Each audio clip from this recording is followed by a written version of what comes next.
Bonsoir à tous, très heureux de vous retrouver pour ce nouveau numéro de Made in Africa, votre magazine économique 100% africain. Ce numéro sera consacré au taekwondo. Venu de Corée du Sud en 1968, ce art martial a conquis le cœur des Ivoiriens au point de devenir le deuxième sport national du pays, juste derrière le football. Une discipline qui a rapporté une médaille de bronze à la Côte d'Ivoire lors des Jeux Olympiques de Paris 2024 grâce à la performance et la combativité de Cheikh Cissé. Au sommaire ce soir, enquête sur le phénomène du taekwondo en Côte d'Ivoire. Nous sommes partis en immersion au sein des clubs où s'entraînent amateurs et futurs stars de la discipline. Le pays compte plus de 400 clubs et plus de 60 000 licenciés. Puis dans notre second reportage, nous avons suivi les pépites du taekwondo en Côte d'Ivoire, notamment la jeune championne Astane Batili qui a participé aux Jeux Olympiques de Paris 2024. Vous allez voir que le taekwondo demande énormément de discipline et de rigueur.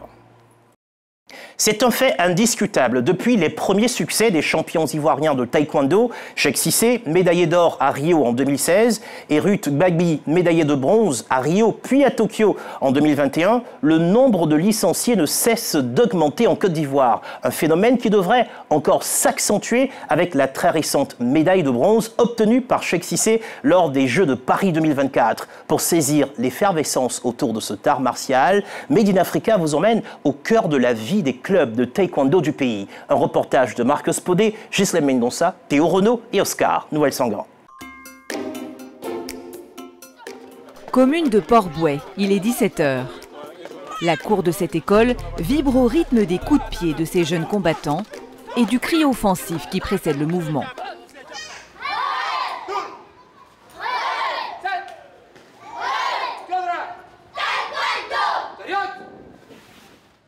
Nous sommes au club Elite Taekwondo, l'un des plus populaires d'Abidjan.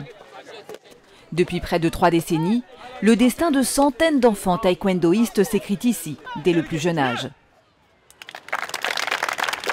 Jean-Jacques Niava, 65 ans, est le président du club. Il est aussi secrétaire général de la Fédération ivoirienne de taekwondo et porte un intérêt tout particulier à repérer les jeunes talents. Nous avons les minimes de l'autre côté. Les minimes, c'est de 8 ans jusqu'à 11 ans, sont des minimes qui s'essaient à la compétition. Mais ils participent aussi aux compétitions de ligue et tout ça. Nous avons juste à côté, là, nous avons des minimes aussi. Tout ça sont des minimes. Nous avons des cadets.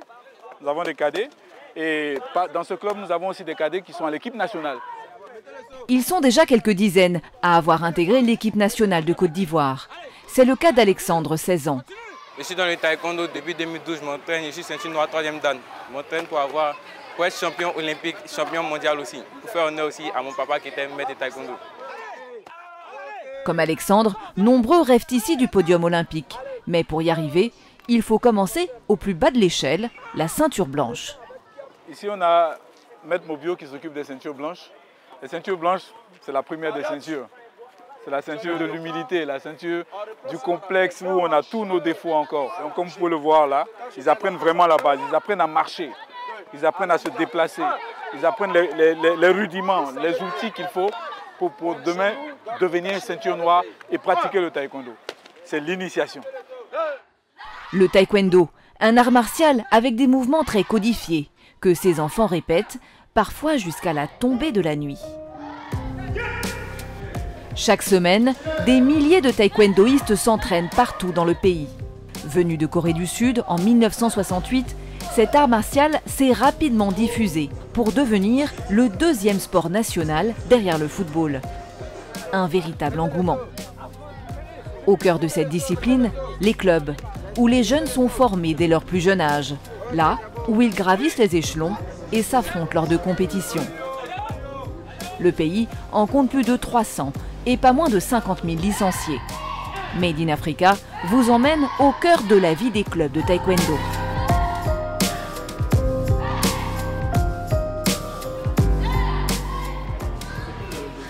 Bien plus qu'un art martial, le taekwondo est perçu comme une école de la vie. Une école à laquelle ce père de famille a décidé d'inscrire sa fille de 7 ans. Bonjour maître, comment ça va? Ça va ici? Oui, ça va. Dès que je suis venu inscrire ma fille. Comme lui, les parents sont de plus en plus nombreux à choisir le taekwondo pour leurs enfants. Ces 4 dernières années, l'effectif du club a été multiplié par 3. Si c'est une institution, d'abord le taekwondo est un sport qui occupe vraiment sainement l'enfant, qui permet à l'enfant de grandir harmonieusement et qui permet à l'enfant de gagner sur le plan physique, sur le plan santé, sur le plan mental aussi. Demain, elle est capable de nous rapporter des médailles. Pour l'inscription dans ce club, il faut débourser 30 000 francs CFA. Il y a 30 000 francs, l'enfant a droit à 2 tenues. Il y a une tenue simple qu'il prend pour s'entraîner régulièrement et on a une tenue de sortie. Maintenant, comme je vous l'ai dit, les 2 tenues font 15 000 francs. Maintenant, on a nos passeports. Ce n'est pas le passeport biométrique. Voilà. C'est un registre. Il y a l'assurance qui est inclus, il y a la licence qui est inclus. Et puis, il y a chose qu'on appelle l'évolution de l'enfant. Vous voyez, ils n'ont pas les mêmes ceintures. 30 000 francs d'inscription. Bon, c'est pas trop cher parce qu'on a les échos des autres quartiers. Du quartier IP d'Abidjan. Là-bas, c'est comme ça. Mais ici, en tout cas, c'est du social. Mais en dehors de ces 30 000 francs de droits d'inscription, l'apprenant ne paye plus que 5 000 francs par mois pour participer aux cours. Et pour le président d'Elite Taekwondo, il faut bien plus pour faire vivre un club. Comme vous pouvez le voir, nous sommes dans un club, dans une cour d'école. Donc en termes de charge, ce n'est pas très élevé. C'est pas très élevé. Mais il y a des clubs qui sont dans des salles bien structurées et tout ça, où il y a des loyers beaucoup plus importants à payer. Et c'est pas facile. Il faut dire que c'est pas facile pour les maîtres de salle. Et je profite toujours de cette opportunité-là pour déjà d'abord remercier ces maîtres de salle pour le travail qu'ils font, mais aussi pour dire aussi que le taekwondo a besoin de soutien. Un regard beaucoup plus compatissant sur nos activités, parce que nous rapportons des médailles. Et ces médailles-là ont besoin quand même, elles se construisent plutôt à la base. Et la base, c'est ça, c'est ce que vous voyez là. Voilà. Malgré les maigres moyens des clubs, l'effervescence autour du taekwondo ne cesse de grandir. Et les amateurs sont déterminés à gravir les échelons. Ce matin-là, nous nous rendons à Grand Bassam. Dans cet espace, partout des kimonos blancs. Un événement crucial se prépare. Le passage de grade. Un examen incontournable pour progresser dans le taekwondo. Le grade le plus bas est la ceinture blanche, le plus haut, la ceinture noire 9e dan. Il y a beaucoup de candidats qui n'ont pas voyagé. D'accord. Donc on commence avec eux, quand les autres vont venir, ils vont rentrer dedans. D'accord. Organisé par la Ligue départementale de Grand Bassam, l'événement réunit la quasi-totalité des clubs de la Ligue. Bon, aujourd'hui, nous avons 168 candidats. Précisément, il y a 10 adultes. Parce que ici, nous avons une politique. Nous séparons les adultes des enfants. On appelle adultes tous ceux qui ont plus de 40 ans. À quelques minutes de l'examen, le stress se lit sur le visage des candidats. Certains parents en profitent pour faire répéter certains gestes à leurs enfants. Lance ton pied. Donc je fais l'appel. Derrière chaque nom qui répond à l'appel, une ambition, monter en grade. Pour certains candidats comme Noura, 12 ans, le stress fait place à la détermination et la peur au courage. Je suis au taekwondo depuis 2022. Je vais passer aujourd'hui. Je crois qu'il va réussir. Puis je suis un peu stressée. Pendant l'épreuve, Noura et ses amis s'efforcent d'exécuter les gestes avec une discipline presque militaire. Chaque geste compte et doit former une chorégraphie parfaite. Cet enchaînement est appelé Pumse. Ce sont les mouvements de base du taekwondo, des mouvements très codifiés. Ils combinent techniques de blocage, de frappe et de déplacement. Mais en plus des Pumse, le candidat doit aussi réussir d'autres épreuves pour espérer monter en grade. À partir de 7e cup, on rentre dans les 6e cup, 6e cup, 5e cup, 4e cup. Il y a la présentation, il y a la philosophie, il y a le lexique, il y a l'histoire, il y a les règlements de compétition, combat. Maintenant, il y a le Pumse. Le Pumse, c'est une série de mouvements offensifs et défensifs. Après plusieurs minutes de démonstration, Les candidats devront patienter plusieurs jours avant de savoir s'ils ont réussi leur passage de grade. Noura, elle, est confiante. Je viens de passer mon passage de grade. J'ai bien exécuté le mouvement et je suis sûre que ça va marcher. Pour participer à ce type d'événement, chaque club apporte une contribution financière. Et chaque année, il y a les contributions annuelles que les clubs payent pour dire qu'ils veulent exercer, ils veulent faire partie des activités de la fédération. Ceux qui ont payé sont au nombre de 25. La somme, c'est 35 000 par club. Ce passage de grade est l'aboutissement de mois de travail pour ces candidats. Mais pour se démarquer et progresser, rien de tel que de participer à des compétitions sportives.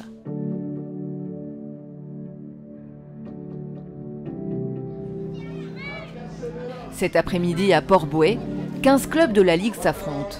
Maître Franck Jelly est le promoteur de l'événement. Il est important d'organiser ce genre de manifestation pour mettre d'abord nos enfants dans le bain. Vous savez, le taekwondo, ce n'est pas seulement la mourade, il y a aussi le volet combat. Les meilleurs combattants de chaque club dans toutes les catégories sont représentés, comme Félix du club Elite Taekwondo, prêt à en découdre. Je ne suis pas stressée parce que nous venons de faire un échauffement. L'échauffement aussi, ça m'a permis de me détendre. Donc je suis prêt pour le combat. Tu vas gagner, hein? Oui. D'accord. Bonne chance. Merci. Sur le tatami, notre jeune, ici en rouge, fait face à un adversaire coriace, difficile à maîtriser. Au premier round, Félix est dominé, aux grandes dames de son coach. On recommence. En fait, la coach appelle, elle va toujours reculer. Et puis, tu appelles, tu coupes première fois. La deuxième fois, tu ne coupes pas, tu fais seulement, tu vas lever sa jambe, il va doubler. Okay? Il a plus d'expérience que son adversaire. Déjà, il a un ranking. Le ranking qui est le niveau international, il a un ranking, il avait plusieurs compétitions internationales. Donc, son expérience va primer sur le combat. Et puis, il est techniquement plus au point que son adversaire. Bam, super! Super! Confiant et fort de son expérience, Félix parvient à gagner ce premier combat. Bon, au début du combat, il y avait un peu mal au genou. Donc ça m'a un peu dominé sur le premier round. Mais avec le conseil de mon coach, le deuxième round, il a pu tenir et il a gagné le combat. Un combat se déroule en 3 rounds de 2 minutes. Pour marquer des points, il faut réaliser des coups de pied ou des coups de poing au thorax ou à la tête de l'adversaire. Un coup de poing à la poitrine, ça donne 1 point. Un coup de pied circulaire ou direct au plastron, ça donne 2 points. Un coup de pied retourné au plastron, ça donne 3 points. Un coup de pied retourné à la tête, ça donne 4 points. Maintenant, un coup de pied spectaculaire retourné à la tête, ça me donne 5 points. Au bout des 3 rounds, celui qui a marqué le plus de points remporte le combat. Avec cette énergie et les conseils de son coach, Félix parvient à dominer ses adversaires jusqu'en finale. Il remporte la médaille d'or. Bon, je suis très heureux. Je suis très heureux. C'est le travail qui a payé. Grand vainqueur de cette journée, il peut enfin souffler. D'autres tournois l'attendent et peut-être un jour les Jeux Olympiques.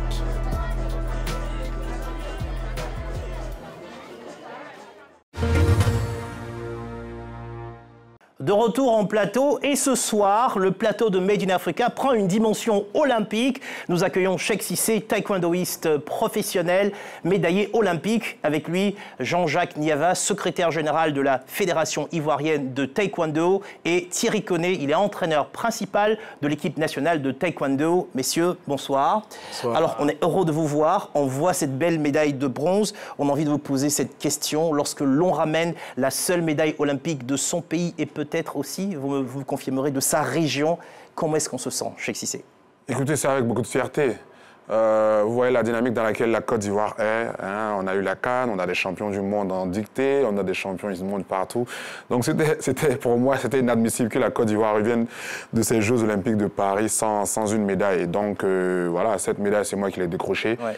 Et je suis fier et voilà, j'espère que voilà, cette médaille-là pourra faire passer aussi le bon message pour que mes jeunes aussi puissent, quel que soit le domaine dans lequel ils sont, puissent faire tout pour être aussi des champions dans leur domaine.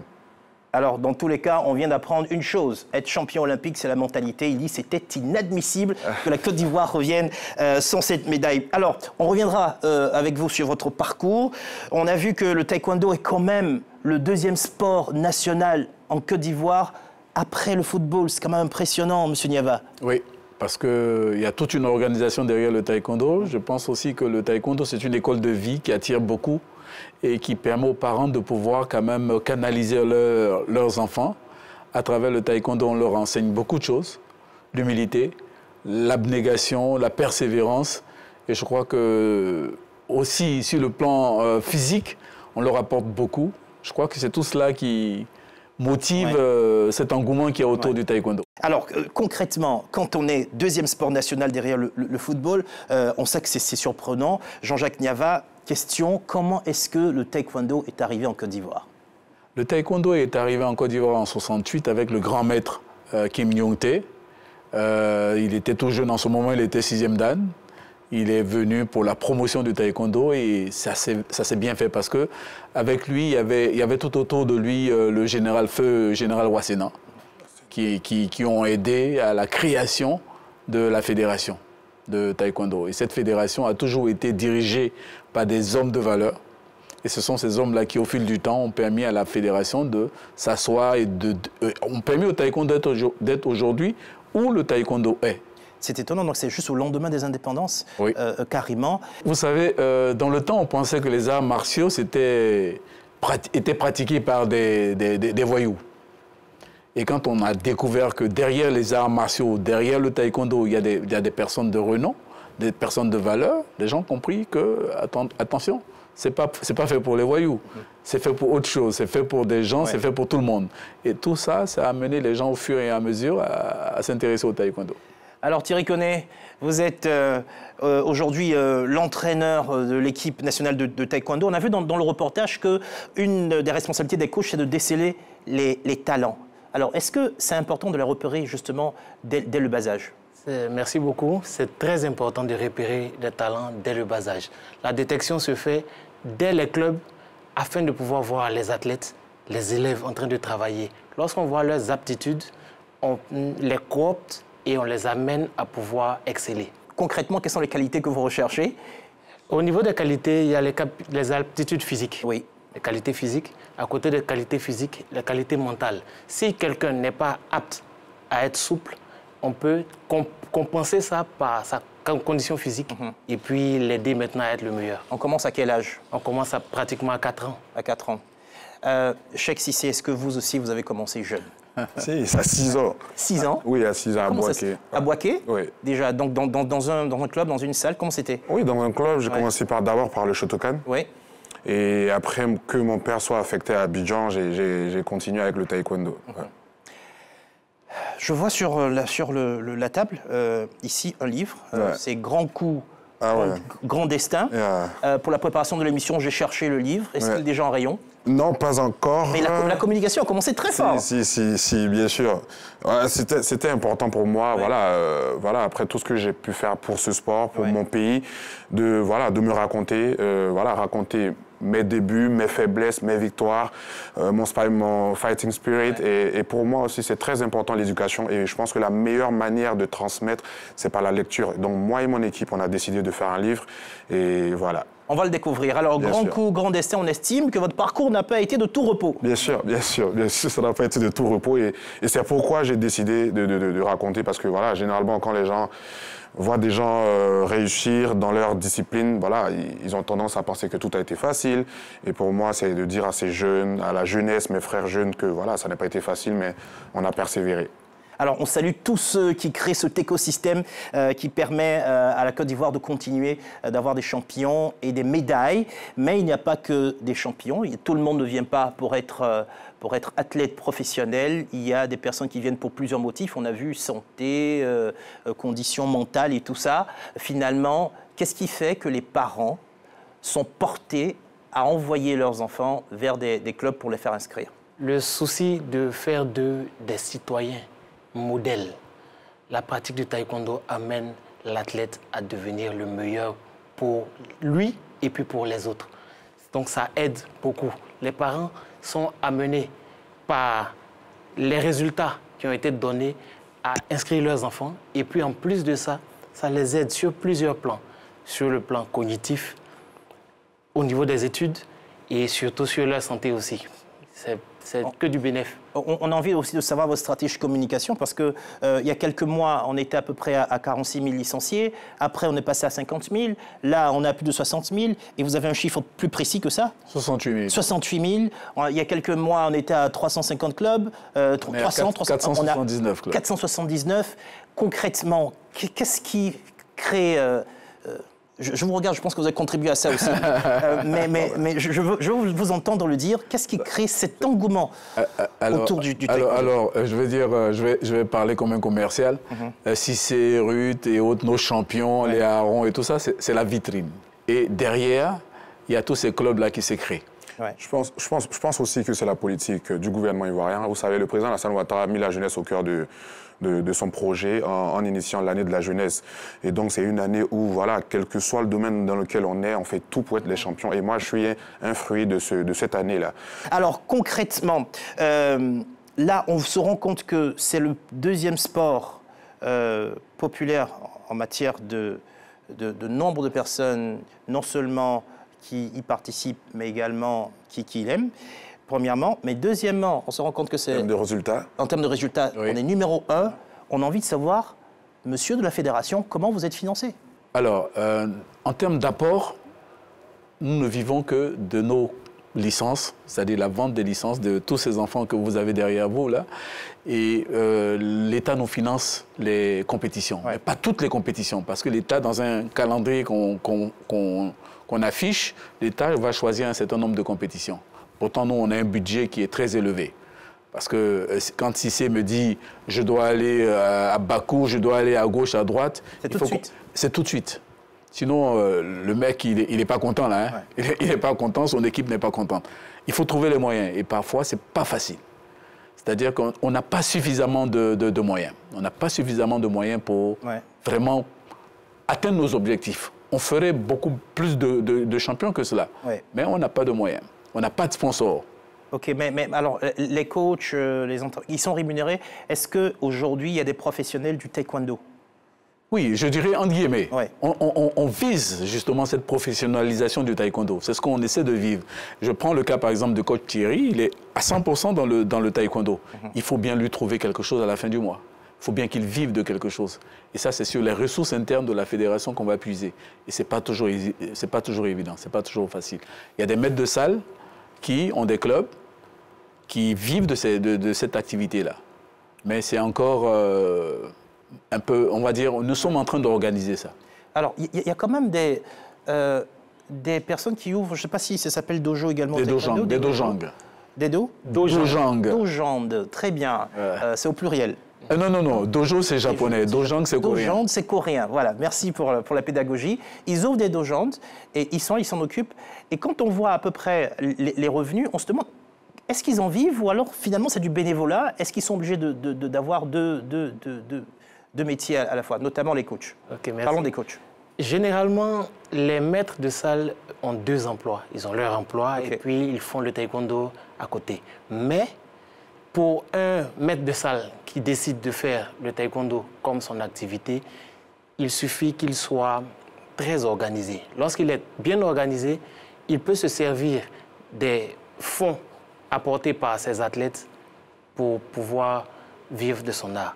Mais il faut être discipliné, organisé, bien organisé. C'est rare, parce que non, sur le plan national, c'est très difficile qu'un maître de salle arrive à vivre de son art. Cheikh Cissé, je vous ai présenté, alors je vais être sûr que je ne fais aucune faute, comme étant taekwondoïste professionnel. Vous vivez du taekwondo? Oui. 100%. Oui, je vis du taekwondo. Voilà, je pense que c'est une question d'organisation. J'ai une très belle équipe qui m'accompagne. Ouais. Je pense que c'est une question d'organisation. On peut se professionnaliser dans tout. Faut juste avoir son rêve, faut juste être bien encadré, faut juste être bien organisé. Donc, voilà. Ouais. Alors, j'ai écouté le secrétaire général de la fédération sur le financement de la fédération. Les clubs, comment ils se financent? Les clubs s'autofinancent. Généralement, c'est avec les participations des élèves que les clubs se financent. Et le maître de salle, au niveau du club, apporte sa contribution à la fédération. Donc c'est plutôt le club même qui apporte quelque chose à la fédération. Mais on s'autofinance. C'est épique hein, ce que vous faites pour faire survivre le taekwondo. Il faut qu'on fasse bouger quand même quelques lignes. Très bien. Koumassi, là vous êtes à Port-Bouët. Oui. Koumassi, tout le monde parle de Koumassi. Oui. Vous aussi, vous êtes passé par Koumassi. Oui, oui. Comment ça se fait que Koumassi soit devenu quand même ce terreau fertile? Il faut dire qu'à la Ligue de Koumassi, ils adorent les compétitions. Ok. Ils adorent les compétitions, ils organisent des compétitions tout le temps. Et c'est une ligue vraiment qui a axé son développement sur les compétitions. Ouais. Et c'est ce qui fait qu'il y a des champions. Alors, on a un deuxième reportage à vous proposer. Vous restez avec nous. On vient de le voir, le taekwondo suscite de nombreuses vocations en Côte d'Ivoire et pour cause, nombreux sont les jeunes femmes et les jeunes hommes engagés dans cette discipline, des jeunes hommes et des jeunes femmes qui rêvent de destin olympique. Nous avons suivi certains d'entre eux, dont Astan Bathily, qui était sur les tatamis à Paris lors des tout derniers JO. Les pépites du taekwondo en Côte d'Ivoire, en reportage de Marcos Podé, Ghislain Mendonça, Théo Renaud et Roman Émilie Kofi. Ce matin-là, dans le ciel de Cocody, des nuages sombres annoncent un horizon menaçant. Nous sommes à 2 semaines des Jeux Olympiques de Paris 2024. Dans quelques jours, Astan Bathily, taekwondoïste, doit s'envoler pour la France pour porter fièrement les couleurs de la Côte d'Ivoire lors de la compétition. Ça va concerner les Ézéchiel et les autres. Vous allez les aider, ok? Et puis maintenant, pour les Jeux Olympiques aussi, on va faire le travail. Ça peut aller? À seulement 25 ans, Astan est multiple médaillé lors de compétitions nationales et internationales. Un niveau qu'il faut entretenir et perfectionner. Plusieurs fois par semaine, la jeune athlète participe à un entraînement intensif avec l'équipe nationale de Côte d'Ivoire dont elle fait partie. Aujourd'hui, ce qui est prévu, on a un entraînement collectif sur la préparation du championnat du monde par équipe et des Jeux Olympiques. Avant de donner les premiers coups de pied, c'est le même rituel. Chaque athlète doit s'équiper. Ça, c'est le plastron et ça, c'est des protections tibia et avant-bras. Ça nous permet de nous protéger lors des combats, s'il y a des contacts ou lors de l'entraînement, s'il y a des coups. L'entraînement commence sous l'œil vigilant du coach.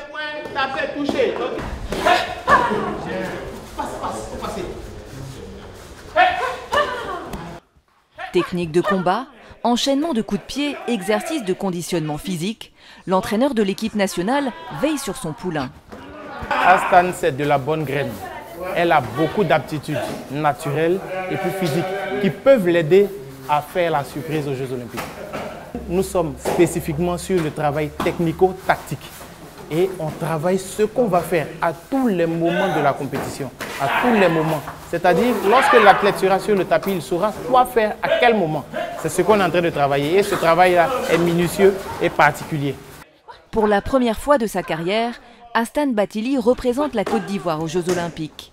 Une aventure enthousiasmante pour la jeune athlète qui rêve de podium. Je suis, on va dire, très excitée de participer à ces Jeux parce que c'est mes premiers Jeux, comme vous l'avez dit. Et vraiment, c'est un rêve, vous voyez. C'est un rêve, ce n'est pas permis à tous les athlètes de participer aux JO et être là. Aujourd'hui, vraiment, c'est vraiment un rêve et je suis très enthousiaste. Mon objectif, c'est de ramener une médaille olympique. Donc, ramener une médaille olympique, faire une top performance. Depuis quelques années, le drapeau ivoirien se démarque dans les compétitions internationales de taekwondo. En 2016 à Rio, Cheikh Cissé Salah remporte la toute première médaille olympique du pays. En 2020 à Tokyo, c'est au tour de Ruth Babi de faire rayonner les couleurs de la Côte d'Ivoire avec une médaille de bronze. Et cette année, au JO de Paris 2024, en plus de nos 2 champions, c'est au tour d'Astan Bathily d'entrer dans la danse. Dans le sillage de ces champions, de nombreux jeunes athlètes ivoiriens rêvent eux aussi de se démarquer dans cette discipline venue de Corée du Sud et devenue en quelques années le 2e sport national du pays, derrière le football. Made in Africa vous emmène à la rencontre des pépites du taekwondo en Côte d'Ivoire.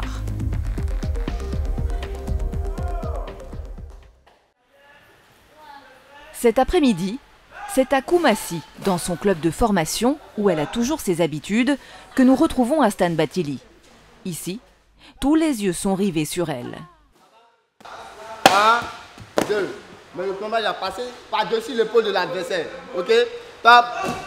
Là, 1. Voilà, passez par-dessus l'épaule. Top. Hop. Bam. Top. Voilà. C'est vraiment important pour une athlète de mon niveau d'enchaîner les entraînements parce qu'on travaille en équipe nationale et en équipe nationale on ne peut pas tout travailler.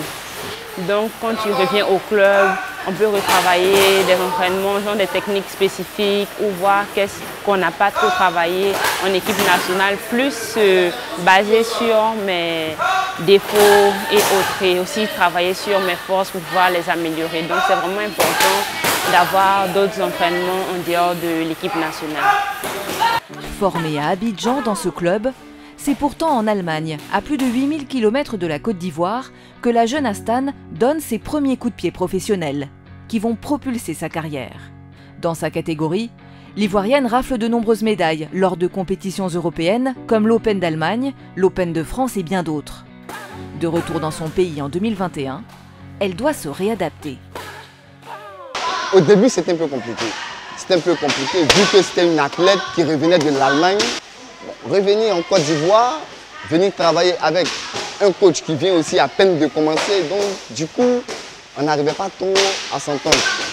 Mais que de l'instant où je l'ai connue, du moment où je l'ai connue, jusqu'à aujourd'hui, c'est une athlète qui a miraculeusement, si je peux me le permettre, progressé. Astan et le taekwondo, c'est une histoire de famille. Née au Gabon, elle grandit en Côte d'Ivoire dans le quartier de Trècheville à Abidjan, où elle est biberonnée à cet art martial. Son père, Bathily Tahirou, est lui-même grand maître de taekwondo, ceinture noire 7e dan du Kukiwon. Il pousse sa fille à suivre cette voie dès le plus jeune âge. Pour mon développement, je dirais dans le taekwondo, ma famille était vraiment d'un apport, surtout mon père. C'est grâce à lui que j'ai continué au taekwondo. Parce que je me disais non, j'allais pas arriver et autres, mais il a toujours été là pour me pousser, pour me motiver. Cet amour du taekwondo, elle veut désormais le transmettre aux plus jeunes de son club. Allez Tracy, vas-y, vas-y, vas-y. Double tes coups. Double tes coups. Ok. Si la Côte d'Ivoire présente de plus en plus d'athlètes dans les compétitions internationales, c'est parce que le pays compte un réservoir de talents. Grand Bassam, quartier des Rosiers, il est 8 heures. Chez la famille Adjogwa, la journée commence par une bonne tasse de café. Et de l'énergie, il en faut, car le couple, qui vit ici avec ses 2 enfants, partage avec eux une passion, le taekwondo. Dès le réveil, Kevin, 14 ans, pense déjà à son sport favori. Bonjour, ça va? Sais-tu où sont mes protections? Mais regarde en haut. C'est en haut, je pense, au balcon. C'est à quelle heure l'entraînement? C'est à 9 heures. Dépêche-toi, hein. Tu restes pas beaucoup de temps. Va voir. D'accord. Dépêche-toi, va vite. Le taekwondo, un art martial qui demande discipline de fer et rigueur. Alors avant chaque entraînement, Diane, la mère, vérifie que tout est en ordre. Tu as pris tout, hein? Toutes les protections, le casque. Ok. Donc tu es prêt? Oui, je suis prêt. D'accord. Loïc, tu vas t'apprêter après? Les 2 frères pratiquent le taekwondo depuis leur plus jeune âge. Un investissement financier de plusieurs millions de francs CFA pour Diane et son mari, qui ont rapidement vu les bénéfices que ce sport pouvait apporter à leurs enfants. Donc un art martial comme le taekwondo permet à l'enfant un développement de sa condition physique, ce qui est très important. La deuxième chose, la gestion du stress, la confiance en soi, l'estime de soi, la socialisation, le respect, l'intégrité et la discipline. Et il n'y a pas que lui en fait, même ses grands frères, hein, parce que le taekwondo c'est une histoire de famille. Hein. Nous sommes rendus compte que le taekwondo permet à l'enfant de se développer. Donc l'aîné a commencé à l'âge de 6 ans, le second à l'âge de 4 ans et lui à l'âge de 4 ans. Là il a de très bons résultats, il passe en classe de 3e. Il fait partie des meilleurs élèves de son établissement. En plus d'être parmi les meilleurs à l'école, Kevin est aussi l'une des pépites de l'équipe nationale de taekwondo. Il a déjà remporté des dizaines de médailles faisant la fierté de ses parents. Je suis vraiment fière de lui. Et ça, il nous l'a prouvé parce qu'il a gagné beaucoup de médailles. On peut vous montrer certaines de leurs médailles si vous le souhaitez. Je pense que ta dernière compétition, c'était l'Open BS. Hein? Oui, oui. Il est sorti avec la médaille d'or. C'est cette médaille, c'est ça? Oui, c'est ça. Oui, ça a fait notre fierté, hein, parce qu'il a fait 5 combats, c'est ça? Oui, 5 combats. Il les a tous gagnés après 2 rounds. Donc, il a vraiment fait notre fierté. On était tous là-bas. Il nous a vraiment fait honneur. De beaux souvenirs, Kevin en a plusieurs, à commencer par cette médaille toute particulière. Ça, c'est ma toute première médaille. Je l'ai gagnée en 2015. Noël des enfants, c'était une compétition par équipe. Et t'avais quel âge? J'avais 5 ans. Depuis l'âge de 5 ans donc, le petit Kevin a déjà des jambes de feu et des coups de pied tranchants. Un don qui ne passe pas inaperçu. La Fédération ivoirienne de taekwondo le sélectionne pour intégrer l'équipe nationale cadette. Accompagné de son frère Loïc, lui aussi membre de l'équipe nationale, les 2 enfants prennent la direction de l'entraînement. Sur le chemin, ils croisent des amis qui espéraient passer du temps avec eux.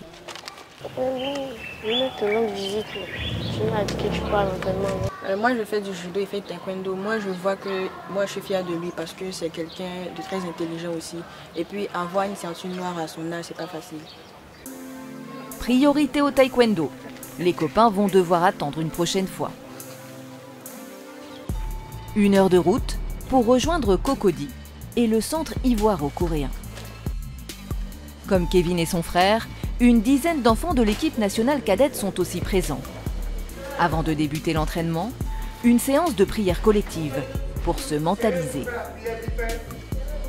Il y a bien quelque chose de divin dans cet art martial. Bonjour à tout le monde. Et bonne arrivée. Aujourd'hui, la séance aujourd'hui, c'est comme d'habitude. Tu raquettes, PAO et puis un peu de combat. C'est bon? Ok, merci beaucoup. Et allez, on se lève! Intégrer l'équipe nationale cadette n'est pas chose facile. La sélection est très rigoureuse. Seuls les meilleurs sont retenus et ils doivent en permanence faire leurs preuves. Kevin, c'est un athlète qui est vraiment très brillant. Il sait faire pratiquement toutes les techniques. Il écoute beaucoup. Franchement, c'est un futur champion. S'il reste dans cette droite ligne, c'est vraiment le futur champion olympique. Depuis quelques jours, les entraînements sont plus intensifs, car des compétitions internationales sont en vue. En plus de l'entraînement ordinaire, des combats sont organisés pour tester nos jeunes. Allez, faites-moi des trucs là. Allez. Sur le tatami, le petit Kevin enchaîne les coups avec une agilité déconcertante. Il est plus que jamais déterminé à aller loin. J'aimerais aller au JO pour remporter une médaille d'or pour le pays, aussi au championnat du monde et aussi avec Grand Prix. Mais comme je suis cadet actuellement, bientôt, je crois qu'en octobre, il y aura le championnat d'Afrique des cadets. J'espère pouvoir aller remporter une médaille. C'est pour ça que je m'entraîne fort. Le jeune taekwondoïste connaît par cœur toutes les techniques de coups et leurs attributions de points. Déjà, il y a le Douchagi qui compte 4 points au plafond et 5 points à la tête. Il y a également le Pandé qui met 5 points aussi à la tête. Il y a le Moon Chagi qui met 4 points au plafond et puis 5 points à la tête. Pour son coach, Kevin a déjà le niveau requis pour partir à la conquête du monde. Aujourd'hui, je peux dire qu'il est au niveau international. Voilà, donc maintenant, c'est d'aller le tester au niveau international. Le chemin est encore long. Il faudra s'accrocher et sans doute connaître des échecs et des déceptions. Astan Bathily n'a finalement pas remporté la médaille olympique dont elle rêvait au JO de Paris 2024. La Côte d'Ivoire s'en sort avec une médaille de bronze décrochée par Cheikh Salah Cissé. Mais nul doute que cet art martial importé de Corée du Sud n'a pas fini de susciter des vocations dans le pays.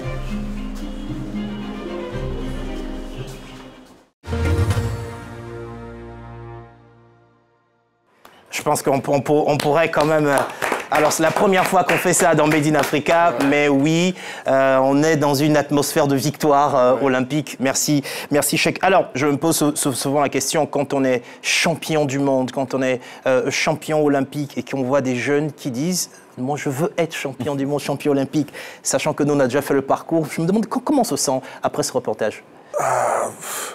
Ouais, c'est avec beaucoup d'émotion que je vois ça et je suis fier de moi. Vous savez, aujourd'hui, j'ai tout gagné. Et comme je le dis partout, mon objectif, c'est d'inspirer d'autres jeunes pour qu'ils puissent devenir comme moi. Et déjà, je vois que le message passe. Et voilà, je suis content et je pense que je vais continuer. Avec vous, donc, on avait Astan, qui était allé s'entraîner dur, et s'est préparé. On l'a vu dans le reportage. Finalement, elle n'a pas décroché la médaille qu'elle voulait. Est-ce qu'il y a aussi un message derrière le taekwondo? C'est aussi persévérer, tomber, mais se relever. Exactement. Est-ce que c'est ça? Surtout en compétition internationale, il n'y a pas de défaite. Il y a plutôt des enseignements. Et elle a appris des enseignements. Mais au nom de ces enseignements? Au nom de ces enseignements. Est-ce que la préparation mentale? Il faut obligatoirement une préparation mentale. Ça lui a manqué, vous pensez? Ça lui a manqué. Ça lui a manqué. C'est pareil pour Gbagberut, je le dis. Parce que non, je sais que non, au niveau technique, elle avait toutes les aptitudes pour être la championne olympique. Mais il fallait pousser un peu plus. Je comprends quand Cheikh parle, au niveau international, ce genre de compétition, ce n'est plus la préparation physique, ce n'est plus la technique, mais toute la pression mentale qui va avec. C'est exact. Parce qu'il faut donner le plus qu'on a l'habitude de donner. C'est une compétition extraordinaire et il faut tout faire pour pouvoir y être. Déjà, c'est grandiose de participer. Les Jeux Olympiques, c'est super. C'est ce que je voulais dire. Vous savez, les Jeux Olympiques, voilà, c'est le summum. On les prépare pendant 4 ans. On ne partait plus pour soi. On partait pour le pays. Donc, on partait avec un esprit patriotique. Vous savez, j'étais le porte-drapeau et on a fait la cérémonie d'ouverture sur la scène. C'est aussi une plateforme pour faire la promotion de son pays. Donc là, c'est plus la personne, c'est le pays. Donc, on donne tout jusqu'à la fin, quoi. Donc, c'est ça. Il parle, monsieur le secrétaire général, de 4 ans de préparation. Ça a un coût? Oui. Ça vous coûte quoi de préparer et d'envoyer un athlète en compétition olympique? Les Jeux Olympiques, c'est pris entièrement en charge par l'État et puis le comité national olympique. Ça, il faudrait le dire. Mais pour préparer, avant de rentrer au JO, il y a tout un calendrier sportif que l'on met en place. Très bien. Et ce calendrier sportif, on va l'évaluer en termes de déplacement, de coûts, de restauration et tout ce qu'il y a derrière. Je prends l'équipe nationale. L'équipe nationale, c'est 16 athlètes, 8 catégories filles, 8 catégories hommes. Je les envoie par exemple en Corée, pour un championnat en Corée pour gagner des points, pour gagner 20 points. C'est au moins 50 millions qu'il faut derrière, pour une semaine. Au moins 50 millions. Et imaginez-vous, on en a plein comme ça à faire. Mais ce que nous donne l'État, ce que l'État met à notre disposition ne suffit pas du tout. Alors, je reste avec vous pour la prochaine question. Est-ce que les athlètes qui participent au JO sont rémunérés? Qui participent au JO, je crois que la bonne question, il faudrait la poser à Cheikh. Forcément, j'allais arriver à lui. C'était juste pour qu'il se prépare à cette question. Ah bon? Cheikh. Non, mais c'était officiel. Le président nous a reçus au palais présidentiel. Il y a eu un chèque qui a été fait pour le ministère des Sports, le comité olympique, pour nous aussi. Et voilà, c'était quand même quelque chose de bien. Très bien. Donc, je voudrais quand même mettre un peu le pied dans le plat, là. Avec cette intervention de Cheikh. Là, l'État a mis à la disposition des athlètes les moyens. Mais l'État a oublié tout ce qu'il y a autour. Les coachs, les fédés et tout ça. OK. Ça, il faut le dire. Je pense qu'il faut apporter des budgets. Je veux qu'on parle rapidement de cette économie du sport. Si on doit passer à un autre niveau, ça demande quoi? Un accompagnement. Un accompagnement. Et c'est quoi la contrepartie? Un accompagnement avec une visibilité quand même pour celui qui nous accompagne, pour l'entreprise qui nous accompagne. Donc il faut des compétitions qui passent à la télé. Il faut d'une part les compétitions. En plus des compétitions, que le sponsoring soit vu. Et à côté de ça, il faut une réorganisation du système, de telle sorte à ce que le taekwondo devienne professionnel. Je pense que ce qu'il faut faire, c'est de créer en même temps des athlètes, il faut créer aussi des stars. Quand vous prenez le cas de Mbappé, c'est une star, c'est quelqu'un qui est capable de créer du monde autour de lui. Et donc c'est ça aussi que les fédérations doivent créer, et pour que la marque puisse venir vers l'athlète. Parce que quand vous prenez un athlète lambda au taekwondo, bon après, il fait une compétition, mais personne ne sait. Ouais. Il faut beaucoup plus de communication et créer des stars afin que les marques puissent venir vers... Ce sujet est important. Je rappelle que lui, il est diplômé en business aussi. Hein, donc c'est pas qu'un simple athlète. Oui. Et c'est un moyen pour nous, fédération, de surfer sur la victoire. Alors, on parle de la Côte d'Ivoire, mais on parle également de l'Afrique. On a vu qu'au niveau des Jeux Olympiques, il y a quand même une sous-performance de nos pays. Est-ce qu'il y a une raison Thierry connaît. Est-ce qu'il y a une raison? Est-ce que c'est dû à quoi? Le problème d'entraînement, le financement de l'entraînement, je ne sais pas. C'est un problème d'organisation. Ouais. Comme je le disais. Je donne un exemple. Nous sommes allés aux Jeux africains. Ces derniers Jeux africains à Accra, nous avons eu 13 médailles pour 13 athlètes qui sont partis. Il n'y a pas eu de promotion. Il n'y a pas eu une grande promotion. Si on pouvait avoir beaucoup plus de visibilité, c'est sûr que les retombées allaient être meilleures. C'est la même chose. Moi, je pense aussi que c'est une question de volonté politique. Nous, on a la chance que notre, le président de la République, Assano, est beaucoup enthousiaste autour de la jeunesse. Donc, il essaie de choses, mais dans la sous-région, voilà, il y a un problème de volonté politique et aussi d'organisation. Il y a des pays où on a le football déjà fait parler de lui par la FIF. Donc, voilà, et on tire profit et on s'en fout de tous les sports. Ouais. Et donc, je pense que ça part quand même déjà de là. Et il faut aussi des encadreurs de qualité, qui connaissent leur métier. Oui, alors, on parle aussi de l'encadrement, de la préparation et tout ça. On a vu le cas de Astan, qui a commencé en Allemagne. Après, elle est venue ici et elle a poursuivi. Est-ce que ça change finalement de se préparer ici ou ailleurs? Ça ne change pas. Ça ne change pas. C'est juste les conditions qui sont différentes. Ça change. Au niveau du savoir, tous les coachs, que ce soit en Afrique ou à l'extérieur, ont ces aptitudes-là afin de pouvoir mener un athlète à la médaille. Cheikh Cissé, je constate que ça change quand même. Je pense que ça change beaucoup. Vous savez, moi, j'ai gagné... J'ai pas dit qu'il n'y a pas de qualité hein, en termes de professionnels de sport. Moi, j'ai gagné la première médaille olympique de la Côte d'Ivoire, étant en Côte d'Ivoire, entraîné ici en Côte d'Ivoire. Mais... pour perdurer, ça fait 10 ans que je suis sur l'aire de combat, je gagne, mais pour faire ça, il faut être en Europe. Pour l'instant, je fais que... Alors, c'est quoi qui change? Déjà les infrastructures. Le matériel. Vous savez... Financement. Le financement. Moi, par exemple, j'ai mon coach, j'ai mon nutritionniste, j'ai mon psychologue, j'ai mon entraîneur physique. Et le professionnalisme. Je suis dans un endroit sain, je me lève, du lundi au vendredi, j'ai deux séances par jour. Du lundi au vendredi. C'est mon boulot. C'est ce que je fais toute la semaine. Et donc, ici, c'est assez compliqué de trouver tout cet environnement-là. Et aussi, c'est vrai que, en tant qu'athlète, tu as toujours envie d'être autour de tes parents, mais voilà, étant ici aussi, tu as toujours des rendez-vous, tu as toujours des... Enfin, l'environnement n'est pas encore... L'environnement n'est pas encore... L'environnement ne suit pas. Ne suit pas. Et donc... Et vous, en Europe, vous entraînez dans quel pays? En Espagne, Mallorca. Ouais. Ça se passe bien. Ça va. On a des résultats.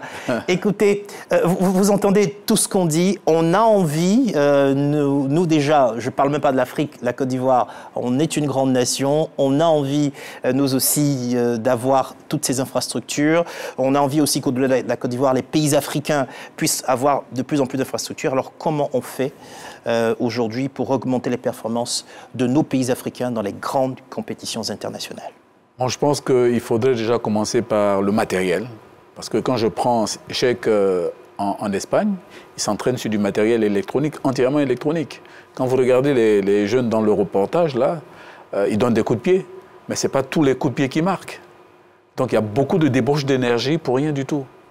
Alors que quand on travaille sur l'équipement électronique, ben, chaque coup de pied, on sait le corriger. Et tout cela, ça a un coût. Si on a les moyens, on peut se doter de matériel, quitte après, même si on ne mange pas bien, mais au moins à faire le minimum déjà. Ouais. Et il faut aussi retenir, ça permet de retenir également les talents, n'est-ce pas? Est-ce qu'il y a des pays aujourd'hui où le taekwondo est clairement financé, où il y a des compétitions avec des sponsors et tout ça, des pays modèles qui pourraient être... Le pays d'où est né le taekwondo, la Corée. La Corée, ouais. Et pour nous qui avons appris énormément, nous pensions que le taekwondo et le karaté c'était la même chose, et bien on a découvert que non. Le karaté, ça vient... Du Japon, le taekwondo de la Corée, la Corée en général, la Corée du Sud en particulier. Merci à notre champion d'avoir été là. J'ai le sentiment, moi aussi, d'être champion. Est-ce que j'aurai le droit de porter la médaille pour la photo? Très bien. Eh bien, c'est la fin de ce numéro de Made in Africa. Merci à vous d'avoir été sur ce plateau. Merci à vous aussi, fidèles téléspectateurs, de l'avoir suivi. Rendez-vous est pris pour dans 15 jours pour un tout nouveau numéro de Made in Africa. N'oubliez pas que vous pouvez retrouver cette émission sur notre site internet, c'est www.rti.ci ou sur l'application RTI Mobile. Vous pouvez aussi suivre nos activités sur les réseaux sociaux. Rentrez simplement Made in Africa pour Facebook ou Made in Africa TV pour Instagram et Twitter. Merci à tous ceux qui m'ont aidé à préparer cette émission, aux équipes de production d'Éléphant Africa, aux équipes de la RTI pour la réalisation. Et quant à moi, il ne me reste plus qu'à vous souhaiter une excellente suite de programmes sur RTI 1. À bientôt.